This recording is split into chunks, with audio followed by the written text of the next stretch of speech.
Hi, do you have an idea for a novel?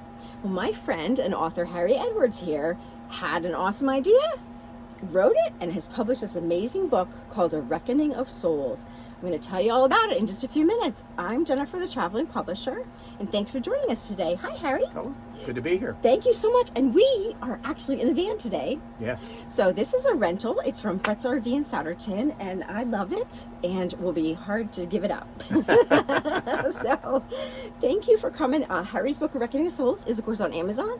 And Harry, can you tell me a little bit about how this came about? Yeah, it was a long journey. I had the idea of the notion of wanting to write a novel, probably going all the way back to being a sophomore in high school. Wow. And not necessarily this particular story, just that I thought someday I'd want to write a novel. Mm-hmm. And I kind of joke that, being a person of action, I jumped right on that, and half a century later, I finally managed to publish something.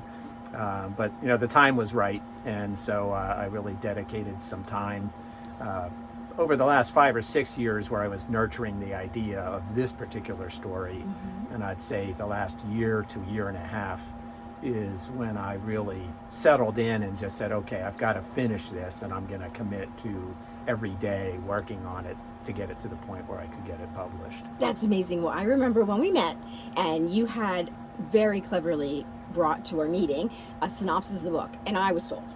It was phenomenal. Yeah. Can you share just a little bit of a teaser? As you can tell by the cover, it looks very awesome and mysterious. Can you share a little bit about the story? Sure. My wife and son and I, a couple of years back, spent some time in Norway, mm-hmm. and we absolutely loved it. We were going there for a bucket list item to see the Northern Lights, cool. And they were just spectacular. And that's what you see in the cover. That is actually a fjord from Norway. It's not a picture I took, but part of your team had put together the cover for me and did a phenomenal job. I get a lot of positive comments on that cover. One of my favorite covers ever, honestly. Yeah. I love this I've actually had some friends say, just seeing the cover alone, I would have bought the book. Oh, so it gives me chills. It kind of shows you how important not cover. Just the cover is. It's got to be something that's catchy and grabs somebody's attention right off the bat. 100%. And I've had other people mention that as well. So going to Norway, the country was spectacular, and I said, this is where my story's got to take place. So it takes place over various parts of Norway, but a lot of the story is centered in the portion of Norway at the northern end of the country that's within the Arctic Circle. A lot of activity in the fjords of Norway with the Northern Lights as a backdrop. And then in a mystical place called the Other Worlds, various spirit realms inhabited by characters that are based on various pieces of mythology that I've picked up. But the story is about a handful of people that are born with the second soul. So every generation there's 4, 5, 6 people that are born with a second soul, and they can commune and commute with, speak with the spirits in these spirit realms to get guidance. And they serve a function to help guide the world to a better place. I refer to them as apostles in the story, but they just take a role of, we're going to try to help steer this world to be a better place. Mm-hmm. And one of those characters has been struggling. He had some early success in his life, but now his path has started to falter, and he comes across an ancient relic that has the ability to change every soul on the planet. And so he has the ability now to use this ancient relic to basically eliminate hate, eliminate racism, to eliminate the ability to kill. So imagine a world where there would be no more wars. And there's a catch, though, to use this relic. Always a catch. There's always a catch. And it's kind of the moral dilemma that he faces is that to use this, it needs to be powered by the souls of the living, and it will consume 80,000 souls. So he's faced with this moral dilemma: do I sacrifice 80,000 lives to make the world better for 8 billion? And it's like, who lives and dies, and so on, that kind of thing. Now the other apostles, the other people born with the second soul, find out that he's about to do this, and several of those people really believe in the sanctity of life. Every soul is important, and they do not believe that it's worth sacrificing 80,000 people to save 8 billion, and every life should have a chance to shine, and so they set out to stop them. But they're also now faced with the opposite moral dilemma, which is, do we save 80,000 people knowing that we potentially could make the world a better place for 8 billion. We could prevent that from happening. So they're on the opposite side of the coin. So the story kind of focuses on that back and forth, the moral issue, and they're struggling with that. And then the big climax of the story takes place on a small island in it's called Tromsø. It's in the northern part of Norway, where the grand finale takes place. And it is awesome. And so right on the cover, the battle for humanity has begun. And you feel that in this book. It is so gripping. As a matter of fact, when I was reading it, I was thinking, and this was echoed then by the other editor, that this book deserves to be made into a movie. I hope she's right. Right? I just got chills. That would be nice. You just can see it in your mind. When you're reading this book, you can see it. The characters are so well drawn. You paint the picture of Norway so beautifully. Your dialogue is so wonderful. I don't know. Can you tell me a little bit about how you crafted all this? You're so creative. Yeah, well, I've never taken creative writing courses, but I've probably read a dozen different books on various facets of writing fiction. Well, it shows. And I've read a couple of them, one or two that really stood out, that really focused on fantasy fiction. And so that really helped me, and just really taking copious notes, and I put together like a little Word document that summarized all of the key points that I learned from reading all of these books, so that I could kind of go back to that and look at the bullet points. And they're based on characters, they're based on setting, on world building, and so it hits all the different facets of writing a fictional story. And so one of the things that really I focused on in this was something I had learned called HIP, H-I-P, hook, intensity, and prompt. And so every action chapter, I try to hook the reader right from the start. So something big is happening, and now you want to find out, well, what's going to happen next? So I've got to read to figure this out. Intensity is you keep building the intensity. So it keeps getting, at the further into the chapter you get, the more exciting it gets, and the more that's at stake for the characters. And then you end with the prompt, which is, it's like a mini cliffhanger. So there's something that has to be resolved, and so you have to read on to see how that gets resolved. And you did that so skillfully, because as I was editing, I was like, okay, I can't stop now. I really need to go eat and cook dinner for my sons. But I can't stop now. I was like, oh no, what happened when I turned the page, Harry? Well, hopefully they didn't go too hungry on my account. No, we're good. We're good. Yeah, it's tremendous. And so one thing I think that's fascinating about you, Harry, that people wouldn't know is what an accomplished musician you are as well. Thank you. So tell me a little bit about how has this influenced that, or writing influenced music?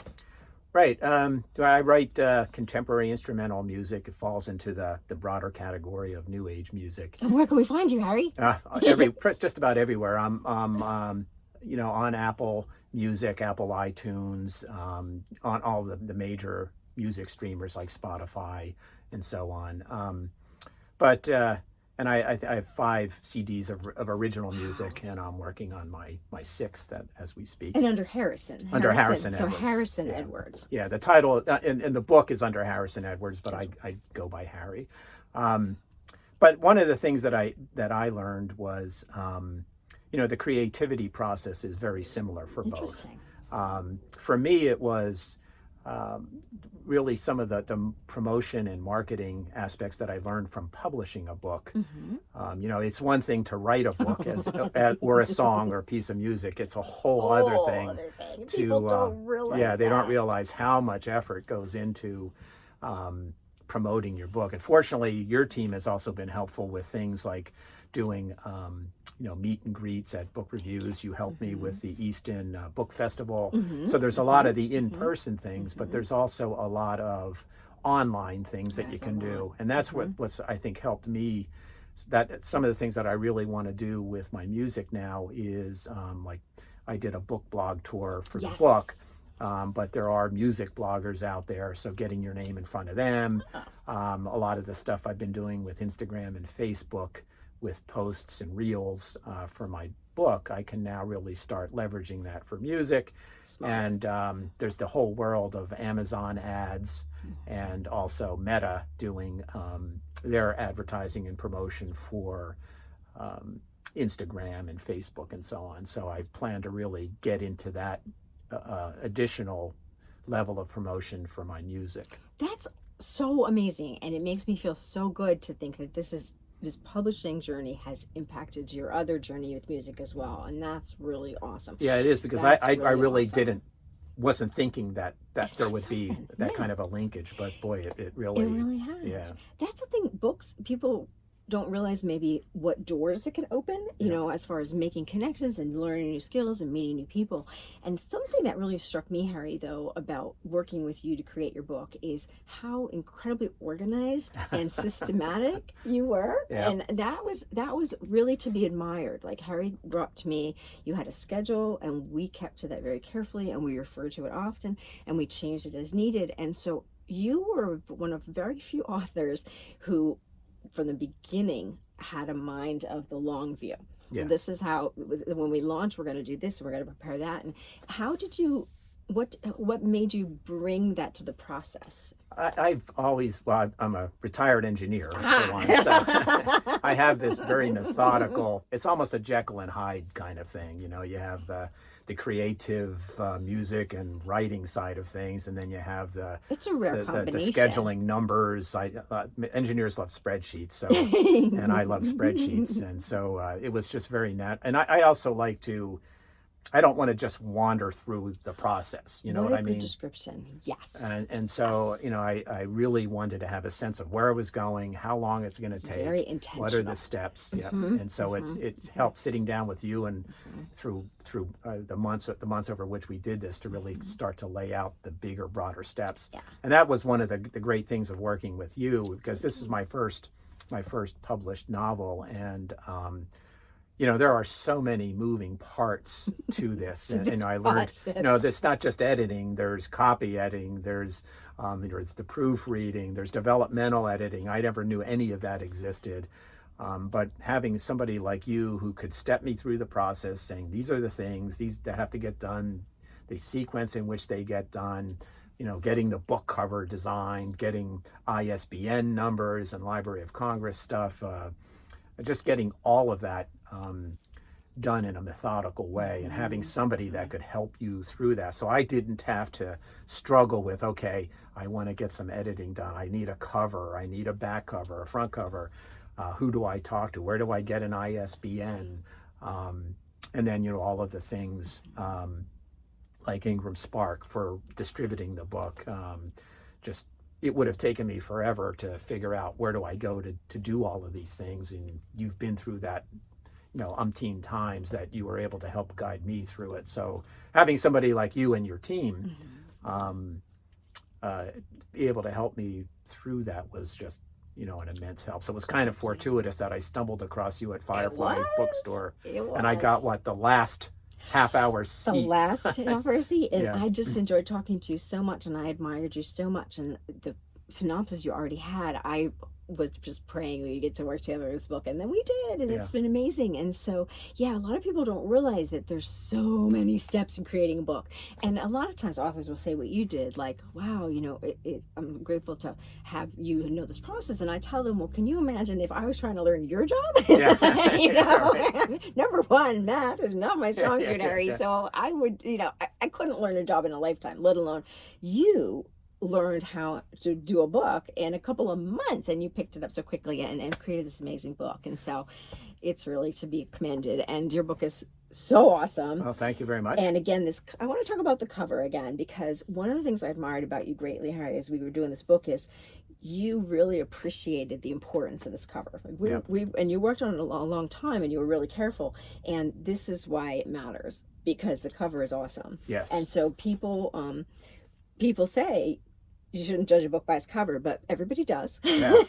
And also, it's so important that you love your book cover. You know, when you are showing your book to people and talking about your book, it's so important. And so, Yeah, it's something that I can really feel proud of, that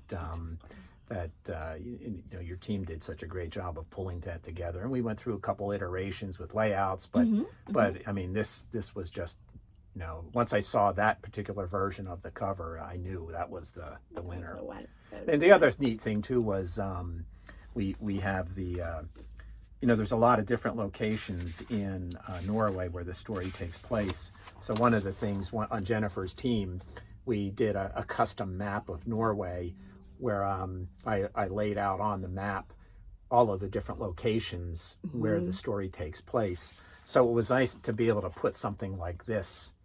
It's a nice little feature that is in the book that a lot of books don't have. Thank you for mentioning that. Actually, that was really fun to work with, and I'm lucky to have a map maker on my team, and so I'm always happy when we can do that, because I think it adds something really special to a book, because very few books have them, and it was really fun putting them map together. And you're right, especially because the town names in Norway are not like Allentown, right? Yeah, right. They're all like, they're hard to pronounce with a lot of J's, N's, and K's, and not many vowels. And and they all get jumbled in my brain, and so it was nice to have that map to refer to. So absolutely. So tell me, my last favorite question is, what are your hopes for the future? What are you planned for your books coming up? Well, so I'm in the process of marketing and promoting this book, and so I'm exploring a lot of different things. I did a Goodreads giveaway. I've just finished doing an ad campaign with Amazon ads. Oh, brilliant. I just finished a book blog tour. It was a 29-day tour in November. And how did you do that, Harry? Did you set that up, or do you work with a company to set that up? I worked with a company. So there are a number of different companies that do these tours. I used RABT book tours, and they did a phenomenal job. Oh, wonderful. And you didn't have to leave your house, right? Did not you have to leave my house. have to cross the country in fact, there's interviews where they send me if a blogger decides they want to do an interview, they will send me the list of questions, and so I just fill them out, answer them, and they just post that. Just by email. And so that's there's I didn't have to set aside a certain time of day to do this. It was but it was really well organized. And so the nice thing there is that it gets your name out in front of people. And it'll probably be months yet before I know whether I've sold books through this. But the big thing is for that type of promotion is gets your name out. And it's the same thing with the Goodreads giveaway. I did 30-day giveaway where at the end of it, whoever signed up for it would get a free copy of the ebook. And so there would be 50 winners in this case. But the nice thing is 1,200 people signed up for it. 1,200 people signed up for it. Congratulations. That's huge. Yeah, it's a big number. And so, but the great thing there is Goodreads automatically puts it on their reading list. So whether they buy the book later or not, it's on their reading list. So it's a constant reminder. So, it gets your name out there. So once I explore all of the various ad campaigns, I've already started working on my second novel. You have? That makes me so happy to hear. It's a spacefaring sci-fi type of novel that takes place about 500 to 700 years in the future. Some of the concepts from this book, from A Reckoning of Souls, are in the story, but it's not a sequel in any way. But some of the main concepts, some of the mythology and so on is part of the story. That's smart. So it's going to probably appeal to the same type of audience. I think so. There's a little bit of science, a lot more science fiction. This I looked at, A Reckoning of Souls, I kind of looked at as an action thriller with threads of science fiction and fantasy, probably a little bit more on the fantasy side, but this is more the second one is going to be more of a true science fiction story. Do you have a title yet? No title, but and I've got to come up with a good title, and to me that's going to be important. But in any event, it has to do more with quantum consciousness and about two people that are separated by multiple light years whose thoughts connect. Oh, wow, that sounds awesome. And they together they have to solve this big problem that both worlds are struggling with. So I can't wait to read it. That So, sounds tremendous. so yeah, that's what I'm currently working on. But I also have a notebook of ideas, and I probably have physical notebook a or no physical, notebook? yeah, A it's a physical 3-ring notebook. binder Nice. with sections, and I probably have 4 or 5 different series that I would write, and so I know the next story will be the one I just mentioned, but I have a series of other stories that potentially I would write after that. That's amazing. So, assuming I can somehow find the time to juggle that with music and I don't know how you So, do it. Exactly. I just don't know. The ideas that you have, your genius is just so impressive. That's so thank exciting, you. Harry. Thank you so much. So again, I'm going to show your awesome book, A Reckoning of Souls. It's of course available on Amazon, but you can order it everywhere books are sold. And so, Harry, thank you so thank much you for much. joining me. This was a lot of fun. This was It awesome. It was awesome. Thank you. Thank you very much. Thank you, friends. Have a great day. Like and subscribe for more. Bye-bye now. See ya.